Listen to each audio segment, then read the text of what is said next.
আজকে 15ই মে 2024। আজ আমার বাবার জন্মদিন।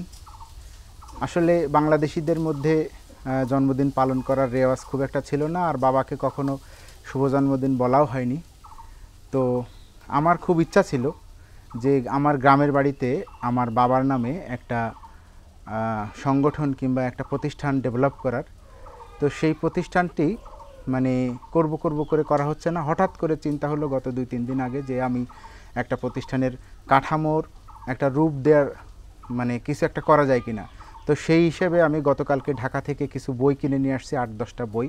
খুব বেশি বাছাই করতে পারিনি। শরৎচন্দ্র, রবীন্দ্রনাথ ঠাকুর, সৈয়দ মুজতবা আলী এবং আরও আছে জীবনানন্দ দাশ, সুকুমার রায়, তারাশঙ্কর বন্দ্যোপাধ্যায়, রবীন্দ্রনাথ, এই জীবনানন্দ দাশ, আরও অনেক নির্বাচিত গল্প, আহমদ ছফার পুষ্পবৃক্ষ, বিহঙ্গ পুরাণ, অনেকগুলো বই কিনে নিয়ে আসছি। এটি মূলত আমার বাবার নামে যে মায়ের নামে যে প্রতিষ্ঠান মুকুন্দ উমা নিকেতন, এটির কার্যক্রমটা আজকে থেকে আমি শুরু করছি।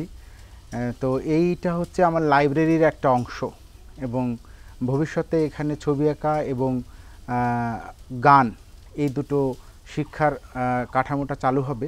আর এই পেছনে যে বাড়িটা দেখা যাচ্ছে এটা আমাদের পুরনো বাড়ি।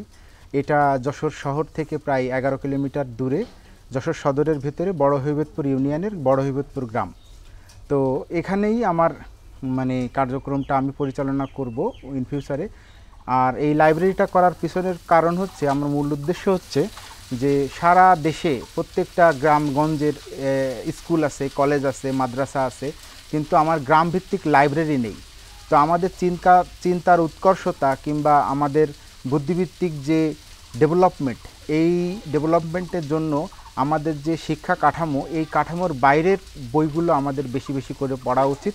তো আমি আসলে সারা বাংলাদেশ তো চেঞ্জ করতে পারবো না। তো আমার গ্রামকে আমি আমার মতন করে একটু ডেভেলপ করতে চাই। আমার ফেসবুকে খুবই কম বন্ধু সংখ্যা আছে যারা আমার ফেসবুক কিংবা অন্যান্য জায়গা থেকে তারা দেখবেন। তারা যদি চান তাদের গ্রামেও এরকম একটা লাইব্রেরি কাঠামো দাঁড় করানো যেতে পারে কিনা একটু ভেবে দেখতে পারেন আর কি। তো সবাইকে যারা আছে এখানে সবাই আমার ভাতিজা ভাতিজি, এবং তারা সবাই মেরিটোরিয়াস স্টুডেন্ট। তো আমি তাদের জন্য অনেক ভালোবাসা এবং শুভকামনা জানাচ্ছি, এবং এই কার্যক্রমের আজকে উদ্বোধন করতেছি। ইন ফিউচারে এটা ডেভেলপ করবে আর কি।